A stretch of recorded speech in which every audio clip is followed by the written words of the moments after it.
Este podcast ha sido creado por Sostenibilidad Activa en colaboración con Mundo Ejecutivo. Hola a todos, bienvenidos a un episodio más de Speak ESG Podcast.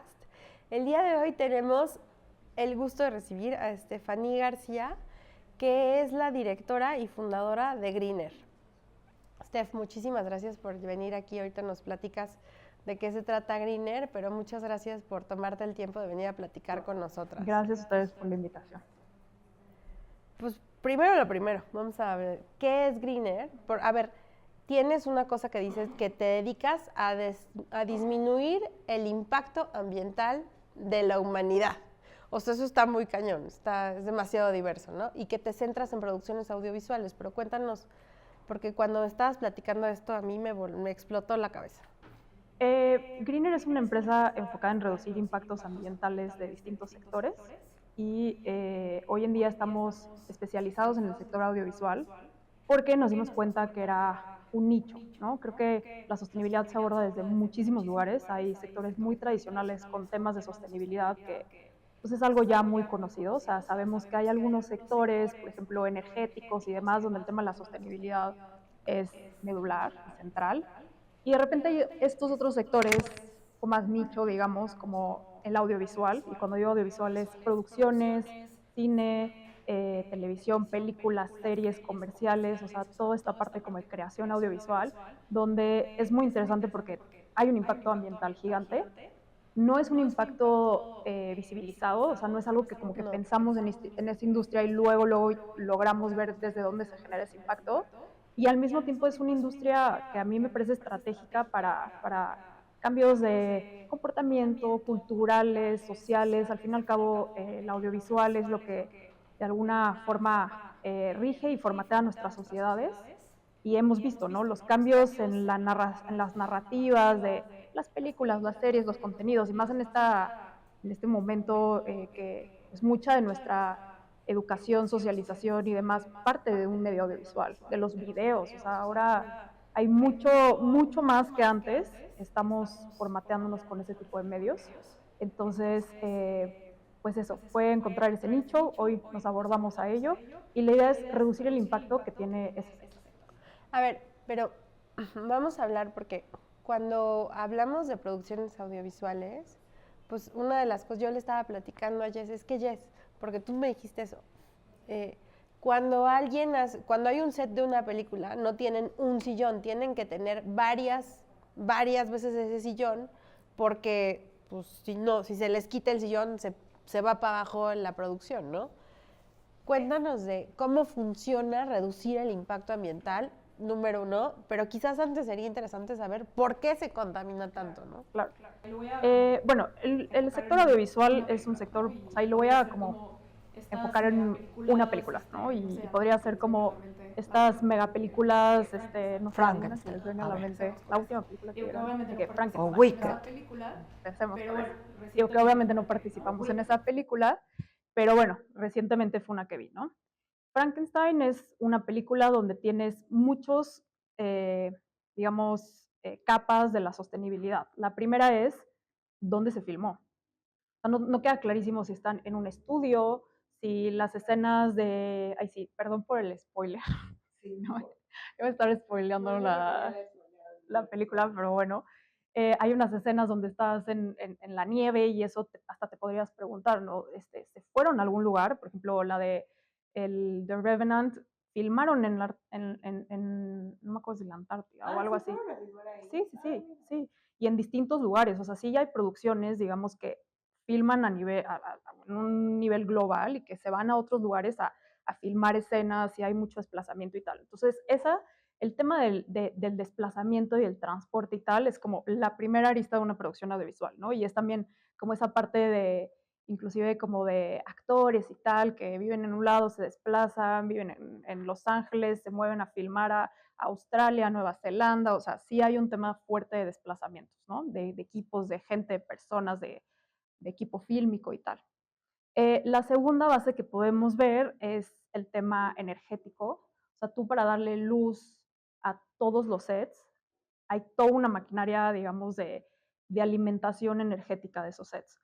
Estas dos cosas enfocadas 100% más en nuestra región, a energías fósiles. O sea, se depende de hidrocarburos, gasolina, diésel, al 100%. Al fin y al cabo, la energía en un rodaje es una planta generadora de diésel que está consumiendo diésel constantemente para darle iluminación a las luces, a las cámaras, al set, e inclusive todo lo que pasa detrás del set, porque un set es campers de producción. Catering, ¿no? ¿No? Aún así se haga en locaciones naturales, también necesita la iluminación, claro. En general, sí. Y obviamente, o sea, aquí estoy hablando de producciones también un poco grandes, ¿no? Digo, obviamente los impactos, como todo van a ser menores si hay menor presupuesto, si se maneja más un sentido de eficiencia y tal, pero pues aquí estoy hablando de producciones Sí, de grandes. franquicia. Ajá, sí, más asimiladas a lo que se podría ver en un contexto Hollywood, ¿no?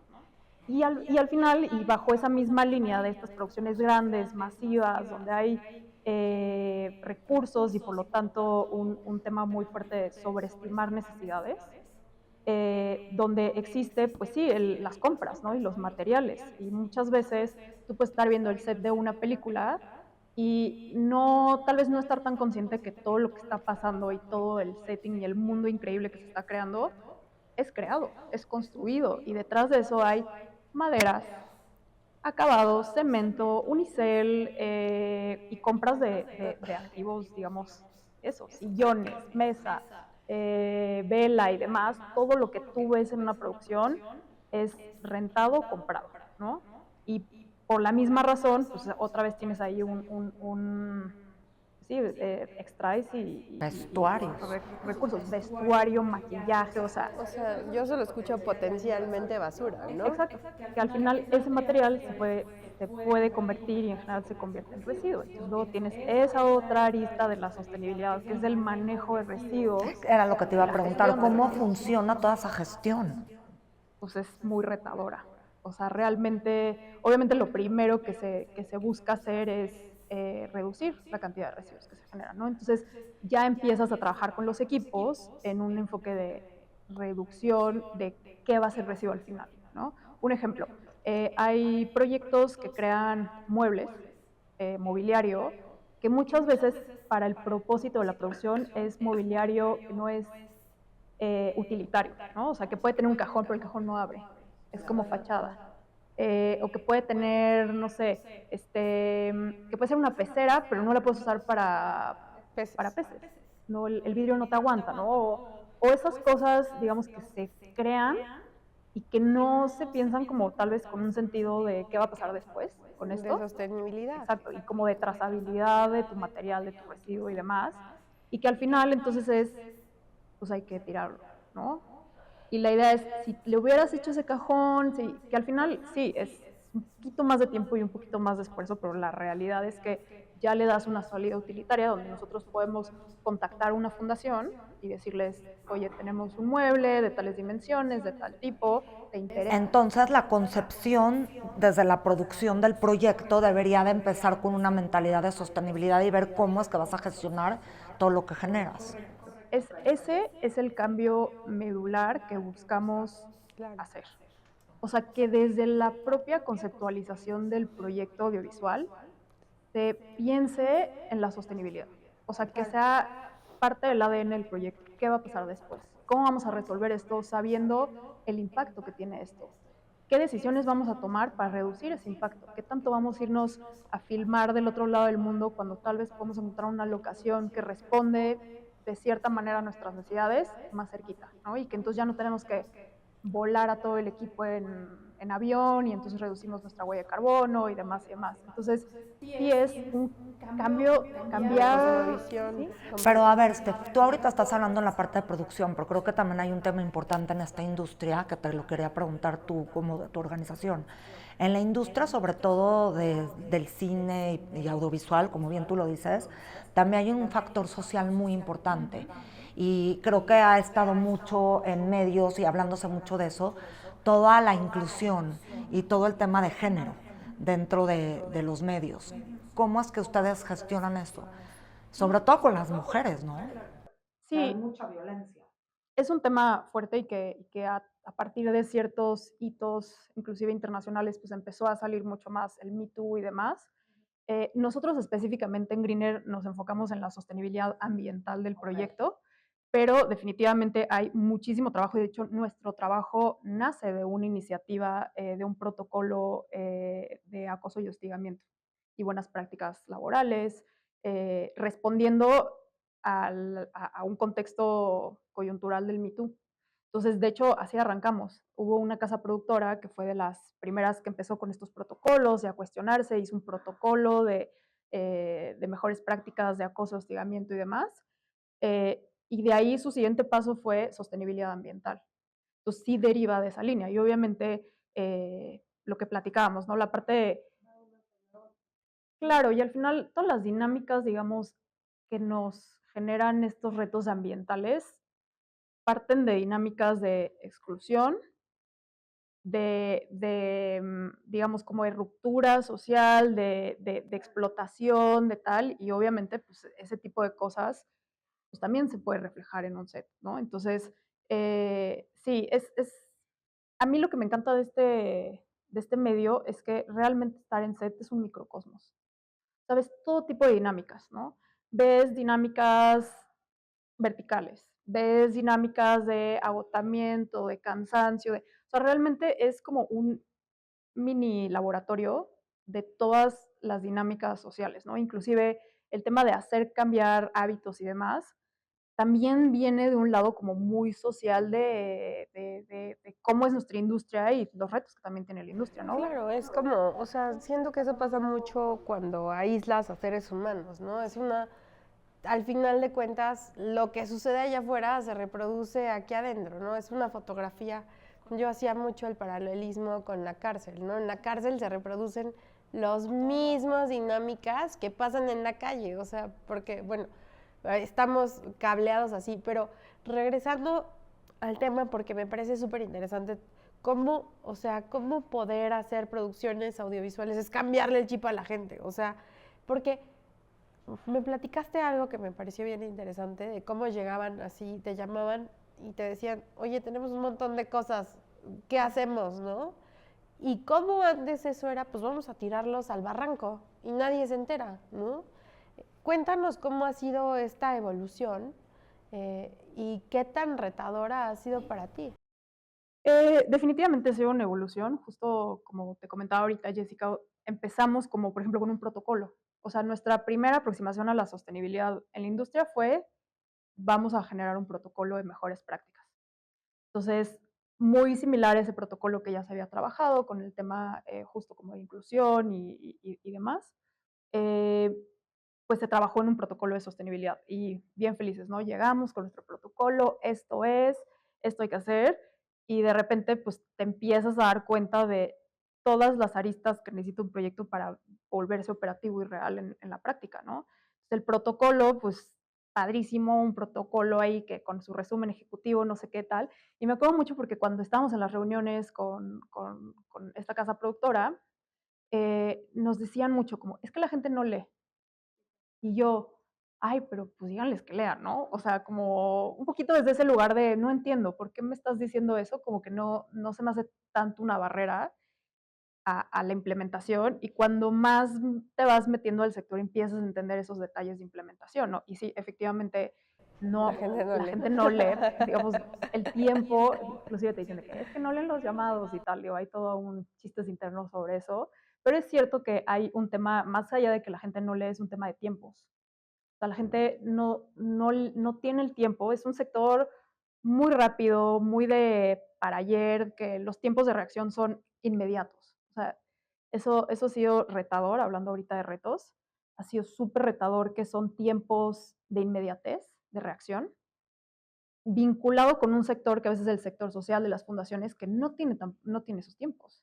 Yo me acuerdo mucho un 1 de mayo de que tenemos que sacar materiales y yo, perfecto, sí, vamos, tal, y la fundación de que no te van a abrir la puerta, es 1 de mayo, no te vamos a recibir, o sea, no trabajamos, o sea, nosotros sí tenemos puentes, o sea, no sé, cosas como que muchas veces también es poner a hablar mundos diferentes y también alinearlos. O sea, para nosotros hay un reto inclusive con el tema de residuos oye, yo no puedo llevar todo al mismo lugar, no hay una persona que te reciba todo y que además te diga como venga, ¿no? Un poco ahorita lo que hablábamos sobre los cartones. Te tengo una pregunta, pero ahorita con la inteligencia artificial y todo el mundo digital, ¿no crees que la industria se ha vuelto quizás más sostenible porque la gestión de residuos pues es mucho más fácil?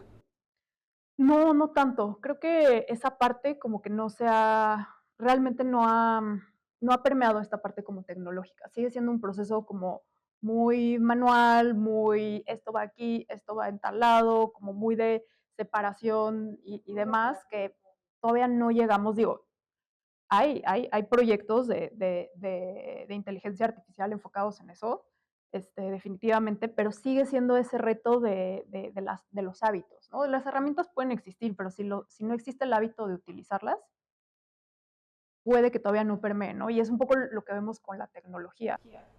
Ahorita si quieren hablamos un poco como de los retos tecnológicos. Y eso que dices, me encanta, porque cuando me platicaste esto, dije, claro, qué idea tan brillante, porque esto es algo de operación, de que justo estábamos hablando aquí fuera de cámaras, que, pues, que ya en los conciertos hay una persona que te dice, aquí va el plástico, ¿no? Que fue un poco lo que tú hiciste, o sea, dijiste como, pues para que la gente agarre la onda de cómo hacen producciones sostenibles, pues tengo que llevar a alguien al campo. Sí, platícanos de eso. O sea, después de este protocolo y darnos cuenta como, pues está padrísimo, pero sí es cierto que hay un reto de implementación. Se veía un protocolo padrísimo para ponerlo en un cajón y ahí guardarlo y ahí quedó. En el mismo proceso del protocolo y de consultoría para ese protocolo, les dijimos, oigan, pero esto no se va a volver operativo si no hay una persona específica que se haga cargo de la implementación. Y que la supervise. 100%. Y que, porque hay muchos departamentos, ¿no? Hay que pensar una producción audiovisual como algo fugaz, como que se genera una empresa en un momento, es una empresa por cierto tiempo determinado, que todos se ponen a trabajar en conjunto y es bastante impresionante ver cómo se conjugan y cada departamento, hablando, no sé, de arte, vestuario, maquillaje, producción, efectos especiales, o sea, todos tienen su grado de expertise, o sea, todos tienen su espacio detrás de operación muy específico, que sí se hablan entre ellos y con eso generan una película, ¿no? Y entonces en esa especificidad también había como ¿y quién se va a hacer cargo, no? Porque desafortunadamente hoy en día no es como que eliges un departamento de arte por ser sostenible. Lo eliges como por otros criterios. Ojalá algún día empiece a cambiar eso, pero digamos, más que nada, la elección de un departamento de arte o de cualquier otro va a ser por otros atributos que esa persona o ese departamento te va a traer, no sé, un tema estético, un tema visual y demás, que, que hoy en día no es la sostenibilidad. Entonces, no iba a haber alguien que dijera, yo levanto la mano, yo lo quiero hacer y yo me comprometo también a llegar a los objetivos, ¿no? Entonces les dijimos, oigan, hay que tener a alguien específico y un poquito con la idea de si es responsabilidad de todos, no es responsabilidad de nadie al final. O sea, un poquito, si esa responsabilidad no tiene como Sí, lo que es de todos no es de nadie. Pero entonces, ¿cómo es que funciona en esta industria con todo esto que nos estás diciendo y todos estos retos? ¿Cómo es entonces que, sobre todo para que entienda la gente y se inspire, que también en esta industria se puede aplicar la sostenibilidad? O sea, ser como más concreta en decirnos, pues así, como para que lo entiendan. Sí, porque sí es un reto y justo como que lo que quería poner a como todo el caminito, ¿no? Inclusive decir como, te vendo consultoría, era como, consulto, que yo no compro consultoría, soy audiovisual, no es, ni siquiera es un servicio que yo contrato, ¿no? Entonces, lo que sí contrataban eran figuras, departamentos, personas, figuras, especialistas, ¿no? Entonces fue, oye, pues contrato un especialista de sostenibilidad.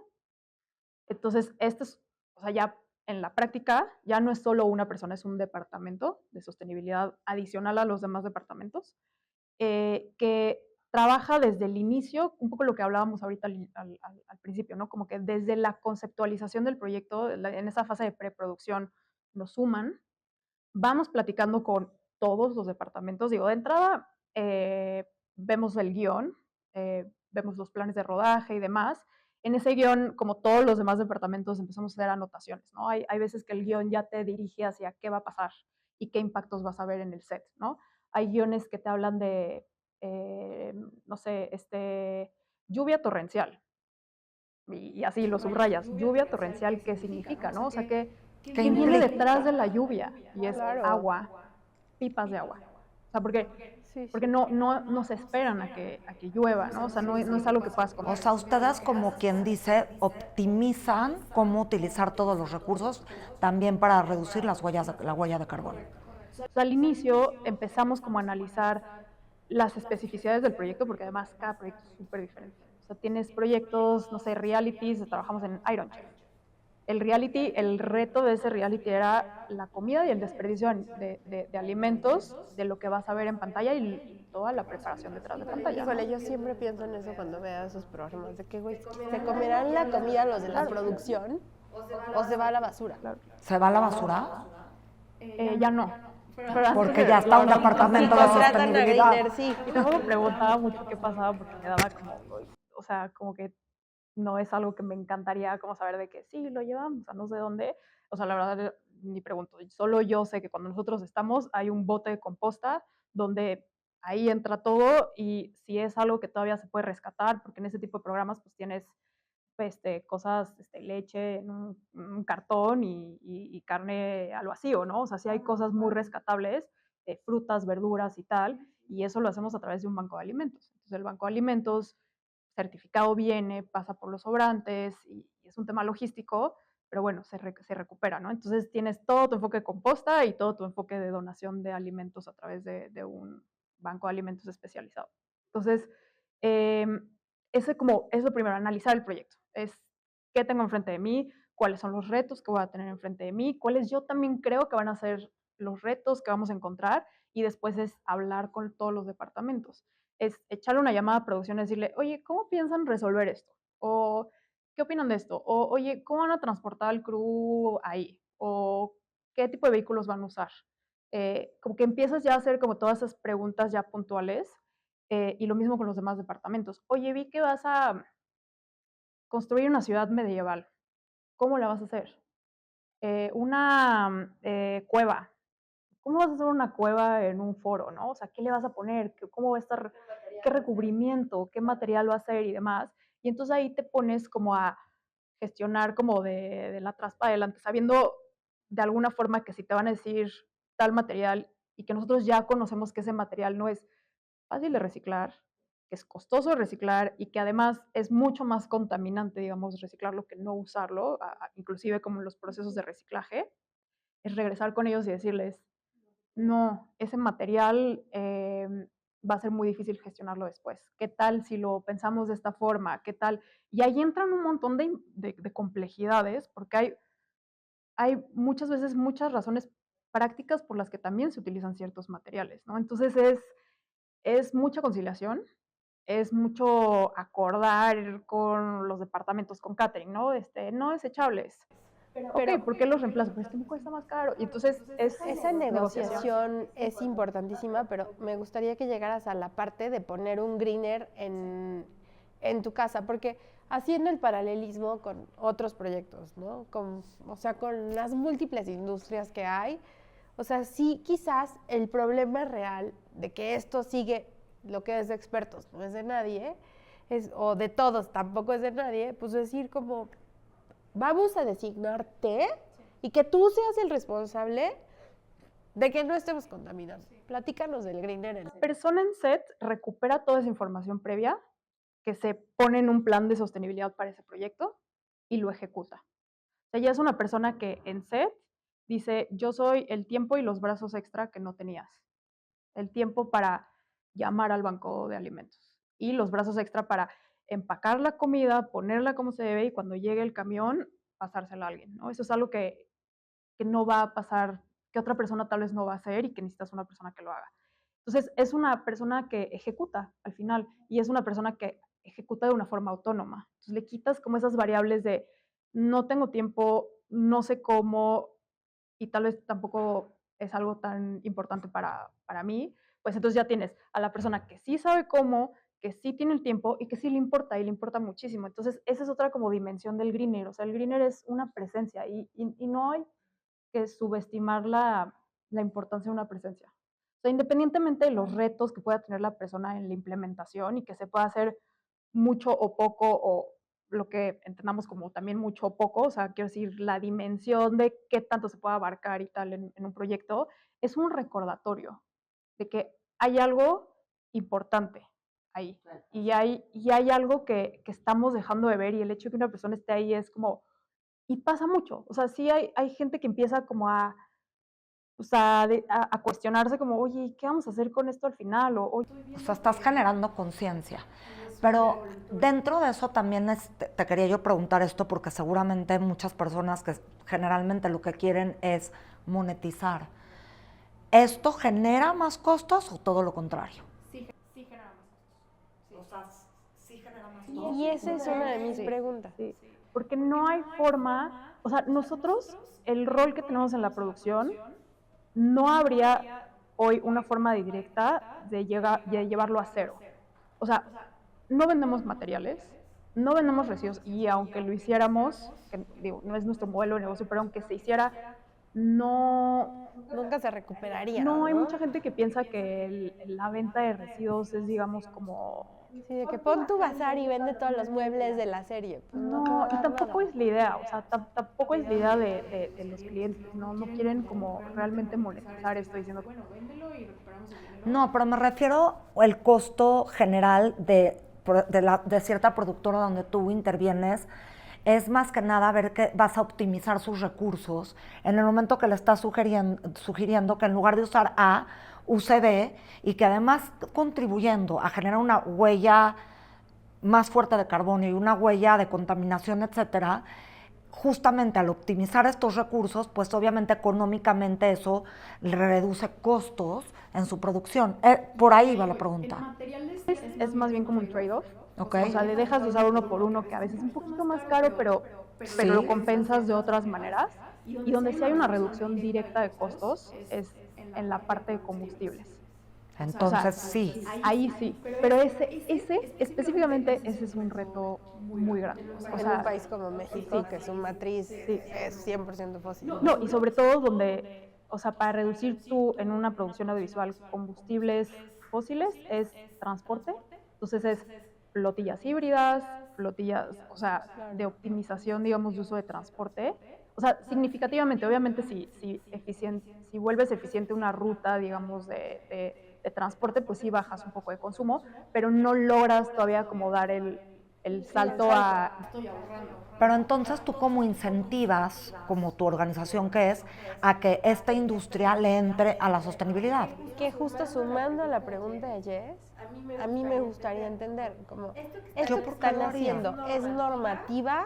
O sea, ¿por qué lo están haciendo? ¿Es por greenwashing? ¿Es por normativa? ¿O es porque tiene que nacerle al productor decir, quiero hacerlo bien? Hay muchas aristas de esto. O sea, de entrada, siempre es el tema, ¿no? Es decir, me va a costar más. Es más costoso, es más costoso, es más costoso.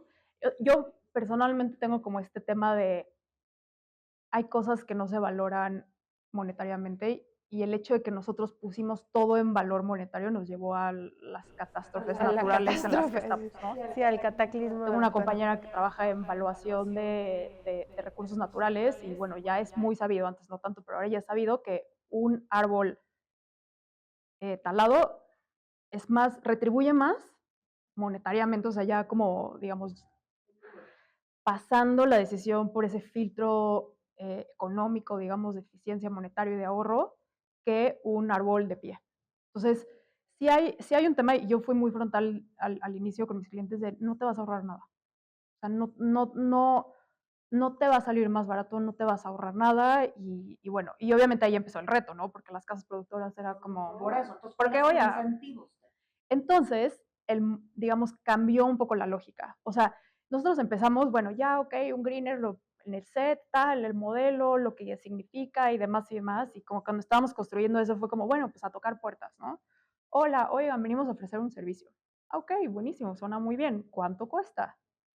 No, pues más, ¿no? O sea, y te estoy hablando de, es que cuando ya ves los presupuestos de una producción... Cuando ves presupuestos millonarios, no somos que ni son el 1%. El 1%. Y a veces no el 0.0 algo, sí, ¿no? Sí, Entonces, sí, no es un costo tan significativo, pero es un costo. Y obviamente, también en esta industria hay costos que se ven en pantalla, costos que no. Y a veces también hay una tendencia a a valorar los costos que se ven en pantalla, ¿no? Si le puedes meter más dinero a lo que puedes ver en pantalla, pues lo ves más valioso para tu proyecto que el otro, ¿no? Entonces, bueno, la lógica de nosotros cambió y fue como, ya no toques puertas de casas productoras, pero ni siquiera fue así, o sea, realmente una casa productora nos puso en contacto con los estudios de filmación y ya plataformas. Entonces ya estoy hablando como de Amazon, de Netflix y tal, ¿no? Y entonces estas plataformas como que voltearon a ver lo que estábamos haciendo, de que, ¿cómo? ¿Qué están haciendo? ¿Por qué tal? Y empezó como una conversación con las plataformas. Y entonces toda la lógica cambió, porque las plataformas sí son empresas que cotizan en bolsa, que tienen compromisos, que están en O la sea, Agenda hacen sus 2030. reportes ESG. Correcto, correcto. Y somos, de alguna forma, su impacto de alcance 3. Porque ellos, al menos en Latinoamérica, mucho del modelo de producción que tienen es, se asocian con un proyecto y lo financian.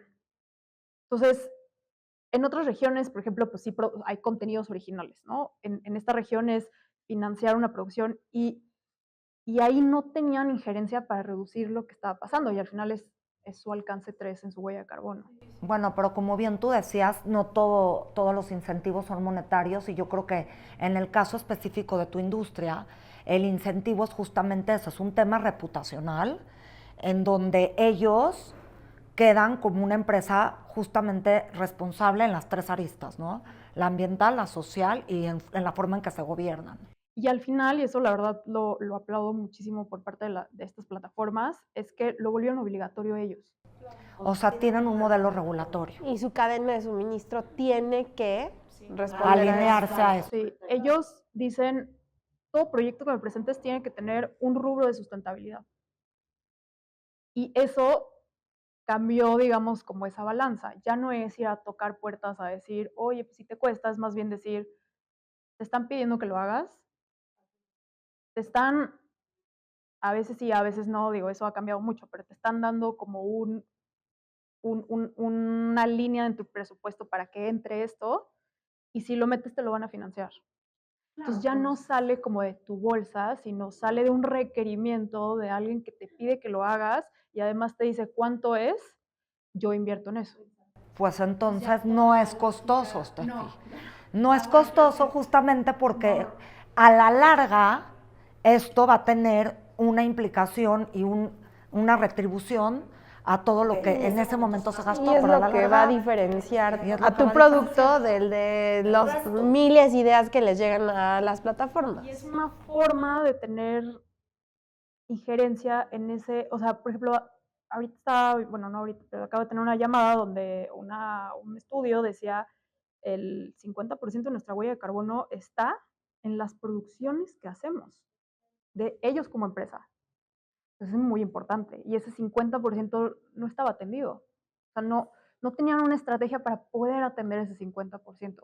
Ahora empieza a surgir esa estrategia de, ya puedo hacer algo al respecto de esto. Si tú tuvieras que hacerle un llamado a la industria en la que ahorita estás ingiriendo, ¿qué les dirías de por qué sí entrarle al tema de la sostenibilidad?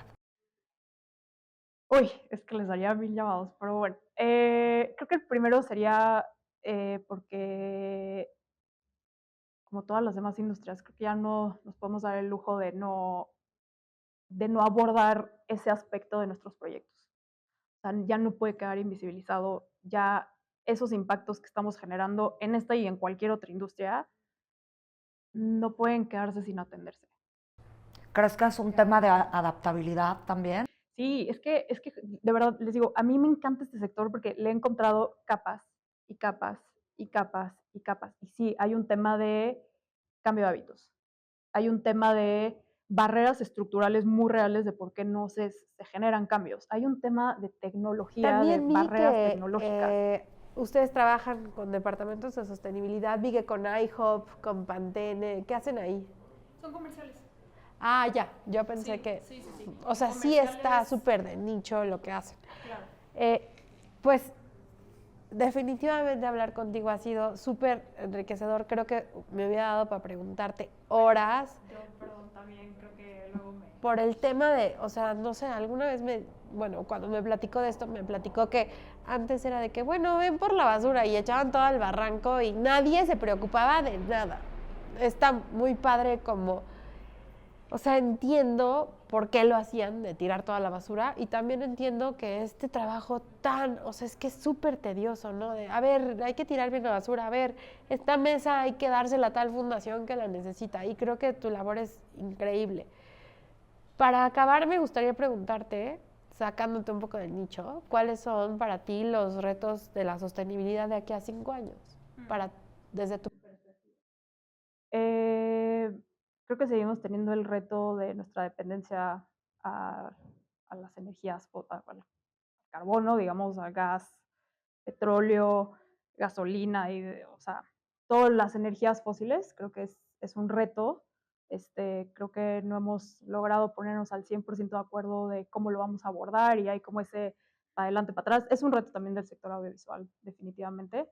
Y bueno, y la innovación, ¿no? Y cómo encontrar esas formas creativas diferentes, tal, de abordar estos retos desde un lugar que tenga sentido en la implementación y en la práctica. O sea, creo que a veces se nos olvida eso, ¿no? Que todos nuestros proyectos son de iterar, de tener una hipótesis, de confrontarla y decir, no funcionó, vamos para atrás, porque lo que no nos importa bueno, pues el Greener se ve así hoy y en los próximos 5 años. No, Greener se ve de la forma en la que podamos resolver un problema real y de forma real y tangible. Y como sea que eso evolucione en el tiempo o demás, y eso también para otros proyectos, es importante justo como no amarrarnos a que solo hay una solución al problema que tratamos de resolver. Hay muchísimas y estarlo confrontando siempre con la realidad y adaptarlo y tomar como ese monitoreo de lo que está pasando cuando hago algo y funcionó o no funcionó o sí funciona si lo adapto y no perder esa habilidad, ¿no? Por ahí escucho mucho podcast, la verdad, entre obviamente también el suyo. El tema había en un podcast, no me acuerdo cuál, que una persona hablaba de la diferencia entre un empresario y un emprendedor. Y esta es una persona que tiene una empresa gigante. Y decía, yo nunca quiero ser empresario, siempre quiero ser emprendedor. Porque cuando te vuelves empresario es cuando dejas de atender el problema y te enfocas solo en el producto. Pues yo siempre quiero estar en boga del problema. Y eso que dices es fundamental porque cuando estás en el prueba y error, es como hacer resiliencia y no hay resiliencia, o sea, no hay sostenibilidad sin resiliencia, ¿no? Pues muchísimas gracias a ustedes por sintonizarnos, gracias Steph por venir a platicar con nosotras. Nos vemos en el próximo capítulo de Speak ESG Podcast. Les recuerdo que está disponible en YouTube y en Spotify. Gracias, hasta la próxima.